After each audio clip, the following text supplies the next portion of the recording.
Refutation Speech is on the PETA speech. The main claim of the speech, of the advocate's speech, is PETA's actions and stances have harmed any further development of their goal of animal rights. My response to that claim is that, not many people would argue that PETA is a radical activist organization, but the points in the advocate's speech are insufficient to say that they have harmed any further development of their goals. The first supporting claim that the advocate pointed out was that PETA alienates pet owners from their organization and thus loses many potential voters that could help pass their legislation. The advocate claims that PETA alienates pet owners because they denounce speciesism or the ownership of animals. I believe this claim is false because there have been countless cases listed on the PETA site where pet owners have reached out to PETA for help and PETA has answered their calls.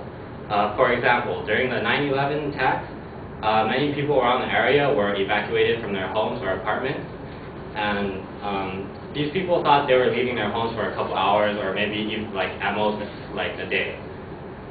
So they didn't take their pets with them, and they were at home kind of in danger. So at the shelters, a lot of these pet owners contacted PETA, and PETA quickly assembled a special team, a rescue team, to rescue these pets and reunited many of these pets with their pet owners.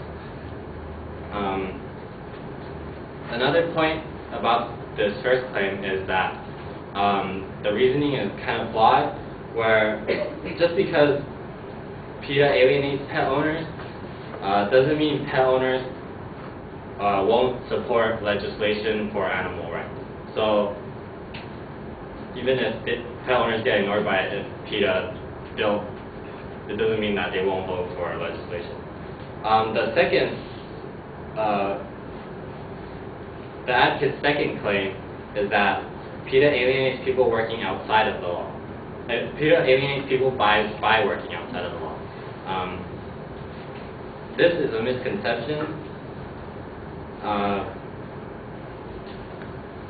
and this is a misconception for many people. And in an interview by KLAS TV on their site, they interviewed the president of PETA, which is Ingrid Newkirk, and she stated, quote, that I think we are very radical. We don't like how animals are abused in so many facets of society: the food industry, entertainment, clothing, experimentation, and we want a complete reversal of all that. But no, our approach has never been to throw paint on fur coats. That's one of those Doberman in the closet with burglar's fingers in his mouth kind of myths. We decorate our own donated furs with blood, and we do our own street tableaus. But I think it was Joan Rivers who said, "Those PETA people threw blood on my fur coat," and afterwards she apologized, said Newkirk.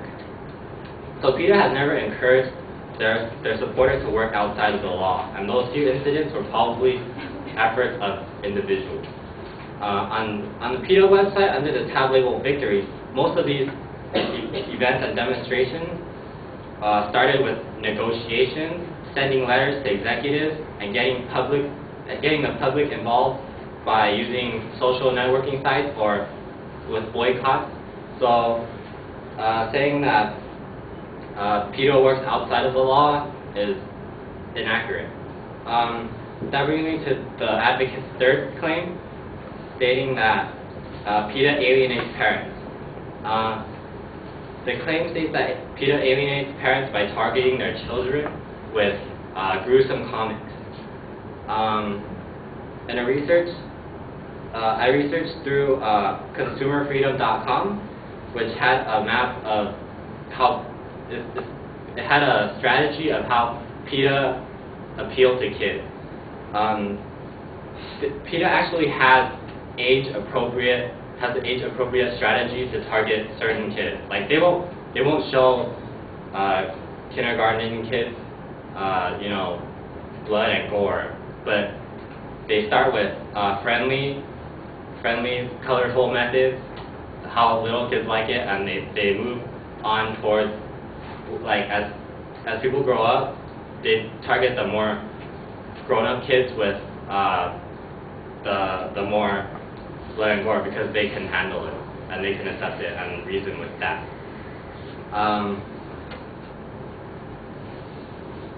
That brings me to the advocate's fourth point. The fourth point, which being PETA attacks veterinarians and thus alienates a huge group of animal rights supporters and professionals who could greatly help in their cause. In the fourth and final claim, the advocate does not provide sufficient evidence to say that PETA alienates veterinarians and professionals. The advocate simply provides us with 2 quotes from veterinarians that criticize PETA, saying that they want to rip apart their signs and that they have outrageous demonstrations. This does not show us specifically how veterinarians are being alienated, and there is no attempt to emphasize beyond the points of the 2 quotes. So in the advocate's speech, there is a lack of evidence to say PETA is hindering themselves from their goal. Thank you.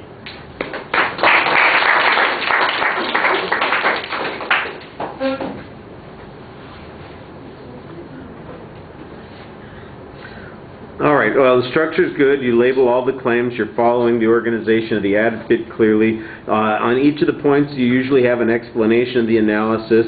On a couple of the points, you have some good evidence to follow through on your analysis. For instance, on the first point, you've got an example about how PETA helped out after 9/11, so that's not really alienating pet owners, and I thought that was a pretty good illustration.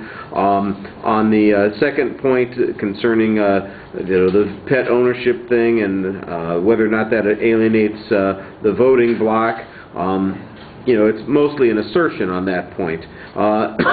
When you're talking about on the second point, again, it's labeled clearly. You've got a challenge on these misconceptions, and you've got one example that is withdrawn. You've got the president of PETA who denies the nature of these attacks, and at the end you're basically kind of summarizing the notion that these are individual attacks and they are not necessarily sanctioned by PETA. I think that that's probably the right kind of response on that point. You ought to cite some of those examples that had to do with the PETA website's analysis of victories, because a couple of illustrations there about how they used reasonable means that anybody would recognize as being acceptable would be helpful there. All right, like I said, the signposting is pretty good. Your evidence on the third point was not as clearly cited as it was on the earlier points. Thank you.